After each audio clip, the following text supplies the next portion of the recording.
पहली बात, योग क्या है? योग है कॉम्बिनेशंस। किसका कॉम्बिनेशन?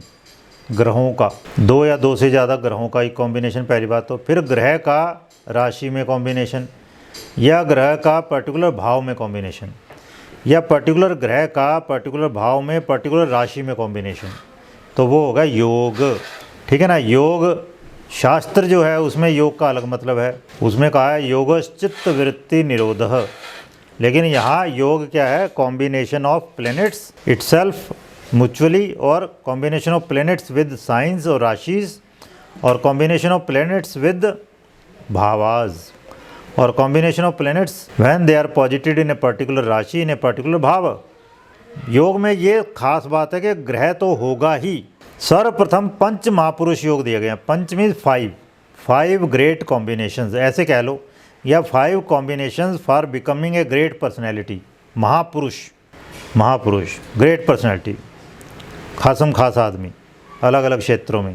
पहला योग बता रहे हैं, यदि मंगल, पहले तो मंगल ग्रह से बनेगा ये योग। यदि मंगल मेष, वृश्चिक या मकर राशि का होकर जन्म कुंडली में केंद्र में बैठे तो रुचक योग होता है। नाम है इसका रुचक महापुरुष योग। कैसे बनता है? मंगल से बनता है। और दो बातें हैं, क्या है? लग्न से केंद्रों में बैठे, मतलब पहले भाव में या चौथे में या 7वें में या 10वें में। और कंडीशन क्या है? मेष राशि का हो या वृश्चिक राशि का हो या मकर राशि का। अब इन राशियों में क्या खास बात है? मेष राशि मंगल की अपनी राशि है, वृश्चिक राशि मंगल की अपनी राशि है, और मकर राशि मंगल की उच्च की राशि है।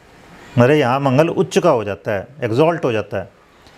So Mars gets exalted in Capricorn and its own signs are Aries and Scorpio. So when Mars is posited in a horoscope in Aries और Scorpio और Capricorn, क्योंकि किसी एक में तो बैठेगा ना, दो जगह तो हो नहीं सकता मंगल, एक ही मंगल है। तो इन 3 राशियों में से किसी एक में होना चाहिए, और फिर केंद्रों में होना चाहिए केवल 1, 4, 7, 10 भाव।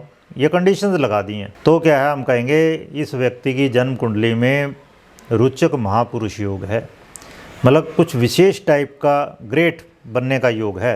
तो ये योग बहुत इम्पोर्टेंट है, ये समझ लीजिए। योग फल देते हैं सबसे ज़्यादा। अब ऐसे समझो एक लड़का लड़की है, शादी 10 साल की उम्र में कर दो, क्या होना है? अब लड़की माँ बनने लायक जब हो जाए, एक अब योग बन गया, तब वो विवाह हो उसका, तब बच्चा पैदा हो सकता है। ठीक है ना। इसी तरह जब तक योग ही नहीं होंगे कुंडली में, कुछ खास नहीं फल मिलने। और योगों के फल मिलते हैं दशाओं में, जब उन ग्रहों की दशा अंतरदशा होगी। ये समझ लो बीज हैं, तो ये इकट्ठे करने हैं आपने, जितने ज़्यादा योग पढ़ सकते हैं। तो पहले तो ये हो गया, इसका फल बाद में बताते हैं, और एग्जाम्पल में भी बाद में बताएंगे। पहले 5 कर लें हम, फिर आओ दूसरा योग भद्र महापुरुष योग। क्या बताया? यदि मिथुन या कन्या राशि में स्थित होकर बुध केंद्र में हो तो भद्र महायोग होता है, महापुरुष योग। अब मिथुन राशि या कन्या राशि, तो ये क्या होती हैं? बुध की अपनी राशियाँ हैं, और बुध की उच्च की राशि भी कन्या ही होती है, तो इसलिए 2 ही राशियाँ रह गई। तो सीधा सा बुध तीसरी राशि में हो या छठी राशि में हो, और केंद्रों में हो, पहले, चौथे, 7वें या 10वें भाव में, और वहाँ तीसरी या छठी राशि हो, तब हो गया भद्र महापुरुष योग। ये बुध से बनता है।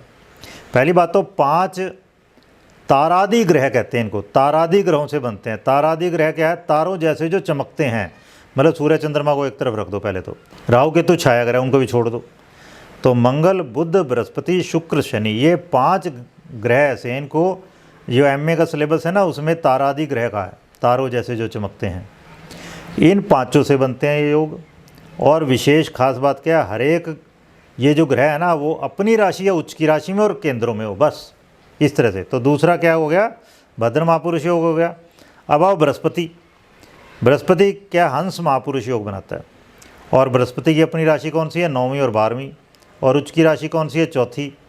सो when Jupiter is posited in Sagittarius और पाइसिस और Cancer in kendras, that is 1st, 4th, 7th और 10th house, then the person is born in Hansa Mahapurusha योग।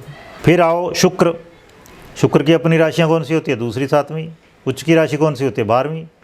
तो जब भी शुक्र 2री, 7वीं या 12वीं राशि में केंद्रों में बैठा होगा किसी कुंडली में, तो हो जाएगा मालव्य महापुरुष योग। मालव्य, मालवा रीजन था ना जो, वो बहुत रिच माना जाता है धन धान्य के हिसाब से। शुक्र की अधिष्ठात्री देवी है लक्ष्मी। फिर आइए शनि की राशियाँ कौन सी है? 10वीं 11वीं, मकर और कुंभ, कैप्रिकॉर्न, एक्वेरियस, और उच्च की राशि कौन सी है? तुला, 7वीं राशि। तो जब शनि 10वीं 11वीं या 7वीं राशि में होगा, ठीक है ना, और कहाँ होगा? केंद्रों में, केंद्रों में जरूरी है, तो बन गया जी ये शश महापुरुष योग, शश महापुरुष योग, ठीक है ना।